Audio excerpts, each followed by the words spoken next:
दोस्तों, आप सभी का मेरे चैनल में स्वागत है।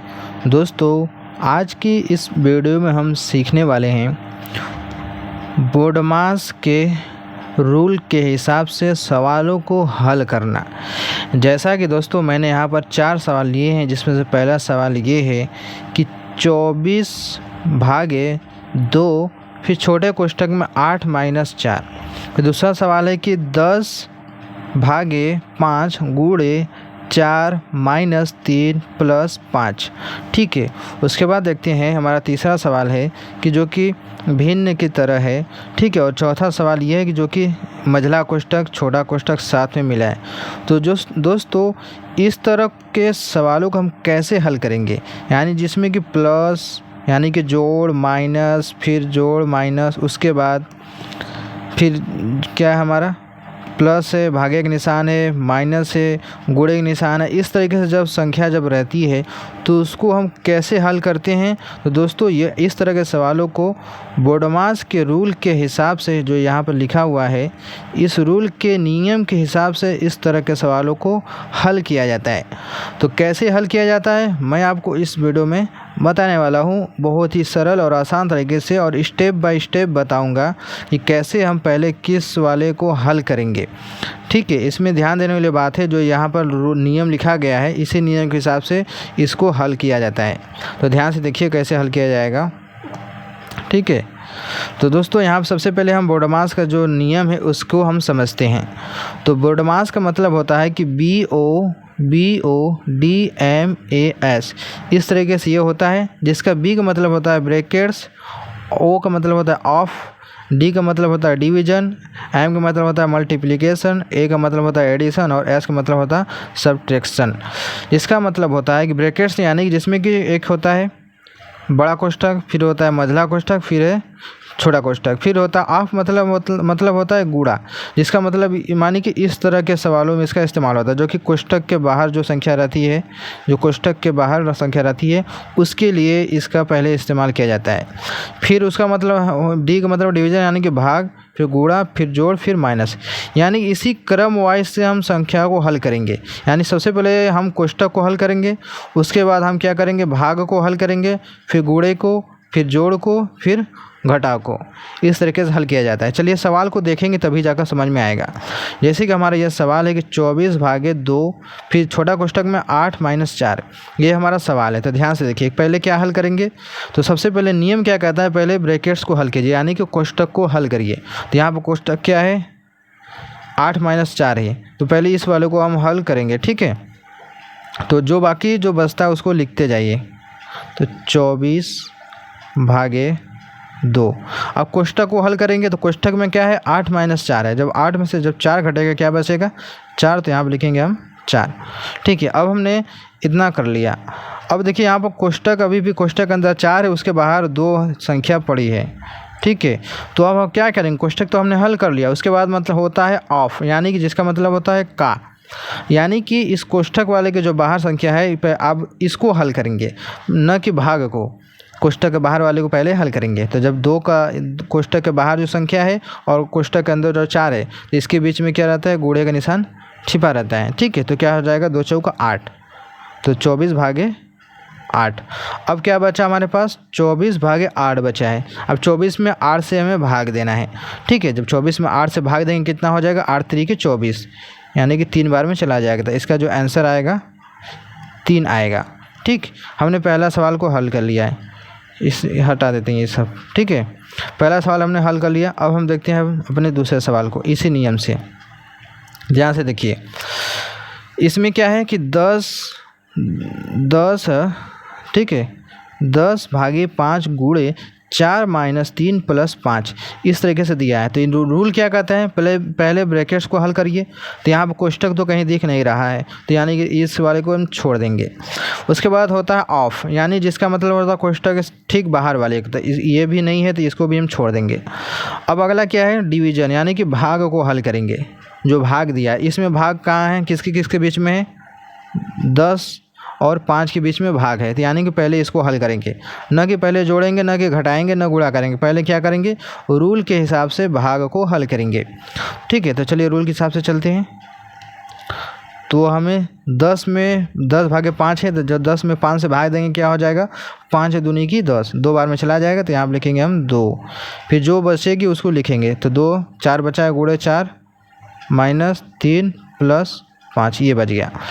अब इतना करने के बाद अब रूल क्या कहता है, पहले भाग को हमने हल कर लिया, ये वाला हमारा हो गया। उसके बाद क्या रूल कहता है कि गुणे को हल कीजिए, तो इसमें गुणा किसके किसके बीच में है, 2 और 4 के बीच में गुणे का है, तो क्या करेंगे, पहले इसको हल करेंगे, तो 2 गुणे 4 क्या हो जाएगा, 2 चौका 8, फिर जो बचता है उसको लिख लीजिए 3 प्लस 5। ठीक, अब रूल क्या कहता है, फिर से देखिए कि हमने गुणा को भी हल कर लिया। उसके बाद रूल क्या कहता है, जोड़ को हल कीजिए। जोड़ कहाँ पर है, +5 यहाँ पर है, और देखिए 8 के आगे कोई संख्या है यानी कुछ भी चिन्ह नहीं है, इसलिए इसके आगे क्या रहता है, प्लस छिपा रहता है, तो आज प्लस यहाँ पर 8 ये है, तो जोड़ना है। और रूल कहता है कि पहले जोड़िए संख्याओं को, तो +8 यहाँ पर है, +5 यहाँ पर है, तो इसको हम जोड़ेंगे। ठीक है, तो 8 + 5 जब करेंगे तो कितना हो जाएगा, 8 5 13, फिर -3 बच गया, इसको हम लिख देंगे। ध्यान दीजिएगा दोस्तों, हम 3 + 5 नहीं करेंगे, प्लस को जोड़ेंगे, तो +8 के आगे प्लस रहेगा, 5 के आगे प्लस तो है ही, और यहाँ पर छिपा है, तो यानी कि यहाँ पर छिपा यानी कि प्लस ही रहता है। अब हमारे पास क्या बचा लास्ट में, 13 - 3, यानी कि लास्ट में घटाव रहता है, तो इसको घटाएंगे। तो 13 में से 3 को घटाएंगे, क्या बचेगा, 10, तो इसका आंसर क्या हो जाएगा, 10 हो जाएगा। ठीक है, ध्यान दीजिएगा, थोड़ी सी भी गलती होती यहाँ आप देखिए, अगर 3 + 5 अगर हम कर देते तो हमारा सवाल गलत हो जाता, जो कि ये सही नहीं होता। ठीक है, इसीलिए नियम के हिसाब से चला जाए। ये हो गया हमारा दूसरा सवाल। अब हम देखते हैं अपने तीसरे सवाल की तरफ चलते हैं। ध्यान से देखिएगा, ये हमारा आ गया तीसरा सवाल। ठीक है, इसमें क्या है दोस्तों, भिन्न आ गया। ठीक है, तो दोस्तों भिन्न को हम लास्ट में करते हैं, पहले इस वाले जो साधारण है इसको पहले हल कर लेते हैं, भिन्न वाले को हम लास्ट में करते हैं। ठीक है, चलिए इसके चौथे सवाल को पहले देख लेते हैं, फिर बाद में हम तीसरे सवाल को देखेंगे। ये भी उसी तरीके के, इसलिए मैंने इसको पहले लिया है। क्या है यहाँ पर देखिएगा, 3, तो कुछ हमारा जो क्वेश्चन है ये 18 + 4 -3, फिर मझला कोष्ठक 3 + 2, फिर छोटा कोष्ठक 3 - 2, फिर छोटा कोष्ठक बंद, फिर मझला कोष्ठक है। तो रूल क्या कहता है कि पहले क्या कीजिए, आप ब्रैकेट्स को हल कीजिए, यानी कि कोष्ठक को हल करिए। तो इसमें कोष्ठक कहाँ पर दिख रहा है, यानी यहाँ पर दिख रहा है। ठीक, जिसमें इसमें देखिए 2 कोष्ठक है, पहला क्या है मझला कोष्ठक, फिर दूसरा क्या है छोटा कोष्ठक। मझला कोष्ठक ये होता है और छोटा कोष्ठक ये होता है। ठीक है, तो इसका रूल क्या कहता है कि सबसे पहले आप क्या कीजिए, छोटे कोष्ठक हल करिए, फिर मझला कोष्ठक को, फिर बड़े कोष्ठक को। इसमें भी ध्यान देने की बात है। तो पहले क्या हल करेंगे, पहले हम छोटा कोष्ठक को हल करेंगे। ठीक है, यानी कि 3 - 2 को पहले हल करेंगे, तो बाकी जो बचता है उसको हम लिख देते हैं। चलिए हल करते हैं। तो पहले जो बचा उसको लिख लीजिए, 18 + 4 -3 मझला कोष्ठक 3 + 2। अब देखिए कोष्ठक में 3 - 2 को हल करेंगे, तो 3 में से जब 2 घटेगा क्या बचेगा, 1, तो इसको इस तरीके से लिखेंगे, फिर मझला कोष्ठक बंद। अब क्या है, फिर रूल क्या कहता है कि कोष्ठक को हल करिए। अभी कोष्ठक यहाँ पर बचा है, तो यानी कोष्ठक को हल करेंगे। तो इसमें कोष्ठक को कौन सा हल करेंगे, मझला कोष्ठक के ठीक बाहर वाले को, ऑफ, यानी कि इस वाले को। मझला कोष्ठक के बाद क्या होता है, ऑफ होता है, यानी कि का, यानी ठीक इसके बाहर वाले को पहले हल करेंगे। ठीक है, तो चलिए हल करते हैं। तो 18 + 4 - 3, फिर मझला कोष्ठक 3 + 2 को गुणा जब 1 में करेंगे क्या हो जाएगा, 2। अब देखिए यहाँ पर छोटा कोष्ठक खत्म हो जाएगा, अब बचेगा सिर्फ ये वाला मझला वाला। ठीक है, मझला वाला सिर्फ बचेगा। अब देखिए, अब हम क्या करना है, छोटा कोष्ठक तो हल हो गया, अब हमारे पास बचा है मझला कोष्ठक। तो 3 + 2 इसको पहले हम हल करेंगे। ठीक है, चलिए इसको हल करते हैं। लिखेंगे 18 + 4 - 3। अब मझला कोष्ठक को हल करिए, 3 + 2 क्या हो जाएगा, 5, इस तरीके से। फिर मझला कोष्ठक लिख लीजिए। उसके बाद क्या हल करेंगे, मझला कोष्ठक हल हो गया, अब इसके अंदर सिर्फ 5 बचा है, उसके बाहर 3 बचा है। तो मझला कोष्ठक बाद क्या होता है, ऑफ, इसी आपका काम है, क्योंकि ठीक इस कोष्ठक के बाहर वाली संख्या का पहले हल किया जाएगा, कोष्ठक के बाद ठीक उसके बाहर वाले को हल करना है। तो कोष्ठक के बाहर 3 है, तो इसको हल करेंगे। ठीक है, यानी इसको हल करेंगे, इसके बीच में क्या है, 2 गुणा छिपा रहता है। ठीक है, तो हल कीजिए। 18 + 4 माइनस 3 × 5 = 15, ये हो गया। अब हमने यहाँ पर कोष्टक तो सारा हल कर लिया, यहाँ पर कोष्टक का सारा काम ख़त्म हो गया। अब हमारे पास क्या बचा है, सिंपल सा 18 + 4 - 15। ठीक है, अब रूल क्या कहता है, इसमें हमारे पास क्या बचे, 2 चिन्ह बचे हैं, एक है प्लस है, एक है माइनस। ठीक है, तो हमने भाग का काम है नहीं, गुणे का भी यहाँ पर काम नहीं है, यहाँ पर काम है। अब क्या बचता है, जोड़ और माइनस। तो पहले क्या हल करेंगे, जोड़ को यानी कि प्लस वाले को पहले हल करेंगे, यानी कि तो अब हम करेंगे क्या, देखिए ध्यान से। अब हम करेंगे क्या, इसको मैं डिलीट करता हूँ। ठीक है,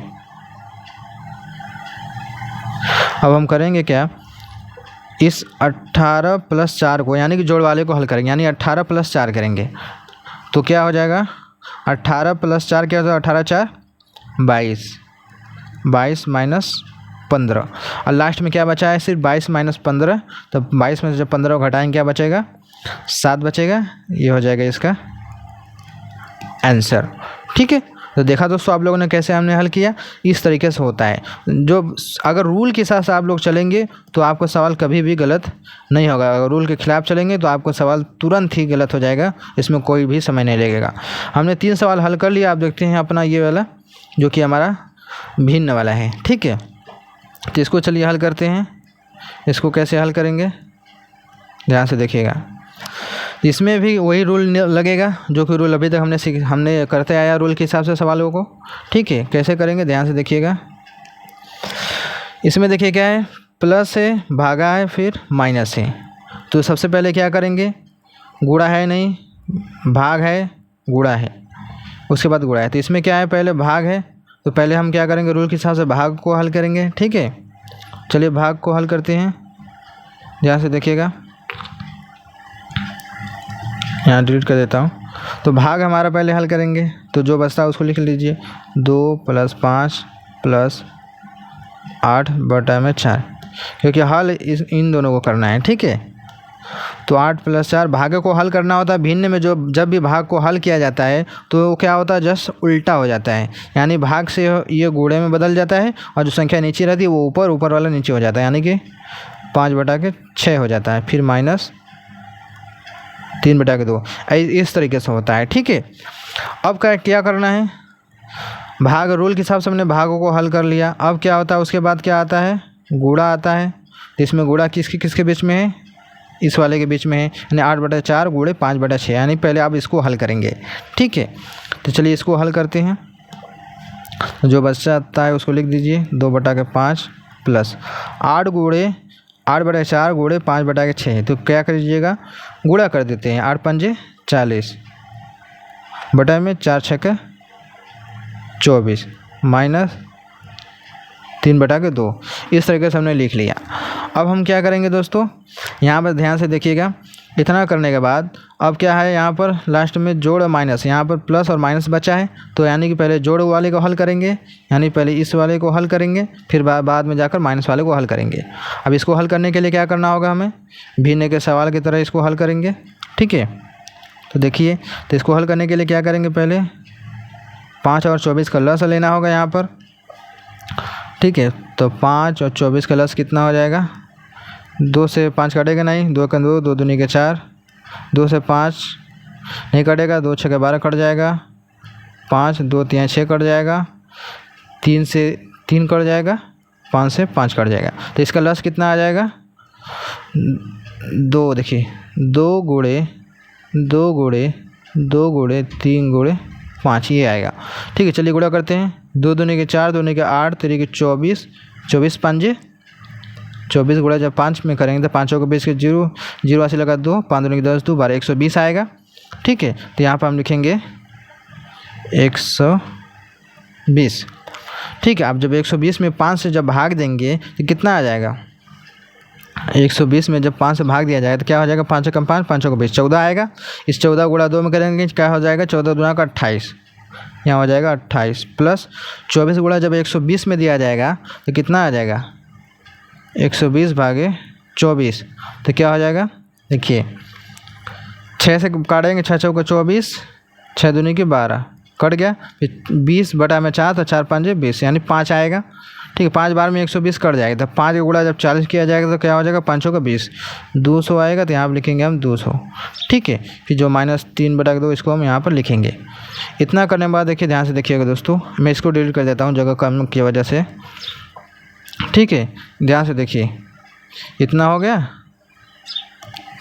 अब इसको हल कीजिए, 28 + 200 क्या हो जाएगा, 228/120 -3/2 है, इतना आ गया। ठीक है, ये हमारा इतना आया है। अब हम करेंगे क्या, ध्यान से देखिए, अब इसको हल करना है। तो सबसे पहले दोस्तों में 228/120 हमारा आ रहा है, बहुत लंबा संख्या आ जा रहा है। इसको हम क्या करेंगे, और छोटा कर देते हैं काट के, क्योंकि काट के इसको हम छोटा भी कर सकते हैं। यहाँ भी हमें कर देना चाहिए था, 40/24 में ही हमें छोटा कर देना चाहिए था। ठीक है, जो कि आसानी होती है हल करने में। चलिए इसको काटते हैं। 2 6 के 12 कट गया 60 बार में, 2 1 2 2 1 2 2 चौक 8, 114/60। फिर काटते हैं, कर से कटेगा हमारा, 2 से काटते हैं, 2 3 6 30 बार में कट जाएगा, 2 5 10। ठीक है, जो 5 10, 2 7 14 के 57/30 कट गया, 57/30 -3/2, इतने बार में ये कट गया। ठीक है, अब इसको हल कीजिएगा। तो इसको हल करने के लिए इसका भी 30 और 2 का लॉस लिया जाएगा। ठीक है, 30 2 का लॉस लेंगे। तो दोस्तों इसको हम डायरेक्टली कर सकते हैं, 30 दूनी 60 गुणा करके, 30 दूनी 60, इस तरीके से भी हो सकता है। ठीक है, ये 60 हो गया। अब 30 का जब 60 में भाग दिया जाएगा तो कितना आ जाएगा, 2 आएगा। 30 दूनी के 60, 2 आएगा। इस 2 का गुणा 57 में करेंगे, 57 जब 2 से गुणा किया जाएगा तो क्या हो जाएगा, 2 7 14 के 4, 80 लगाइए, 2 5 10 1 11, 114 आएगा। माइनस 2 का भाग 60 में देंगे तो क्या आ जाएगा, 30 आएगा, जो कि देखिए यहाँ पर 60/2 तो 2 3 6 30 आएगा। इस 30 को गुणा 3 में करेंगे तो 30 3 90 आएगा।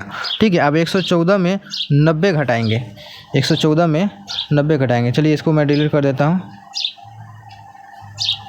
114 में 90 घटाइए, तो 4 में से 0 घटेगा तो हमारा 4 ही बचेगा। ठीक है, 11 में से 9 घटे बचेगा 24, तो इसका कितना आ जाएगा, 24/60। अब इसको काट कर छोटा भी हम कर सकते हैं, 24 में जो 60 आया इसको काट कर छोटा भी कर सकते हैं। ठीक है, तो कैसे कटेगा, देखिए 6 10 में 60, 6 चौको 24, 4/10। अब ये अभी भी कर सकता है, कैसे, 2 से, 2 दूनी के 4, 2 5 10, कितना आ गया, 2/5। इसका क्या आ गया आंसर, कितना छोटा आंसर है, 2/5। लेकिन इसको हल करने में बहुत समय लगता है। ठीक है, क्योंकि ये बहुत भिन्न वाला सवाल है, इसलिए इसमें समय तो लगता ही है। यहाँ पर मैंने डायरेक्टली कर दिया था गुणा, जो कि लंबा आ गया था उसके बाद जोड़ने घटाने में, इसलिए मैंने यहाँ पर इसको काट कर थोड़ा छोटा कर लिया था, जो कि हमें करने में, जोड़ने घटाने में आसानी हुई थी, जो कि इसका आंसर 2/5 आया। तो मेरे कहने का मतलब दोस्तों, जब भी सवाल को हल करना होता है तो इसी रूल के हिसाब से हम करते हैं, जो मैंने रूल अभी बताया है। बोर्डमास के रूल के हिसाब से अगर आप चलेंगे तो आपका सवाल कभी नहीं गलत होगा, वरना आपका सवाल तो गलत हो ही जाएगा। ठीक, तो इस तरीके से हम करते हैं।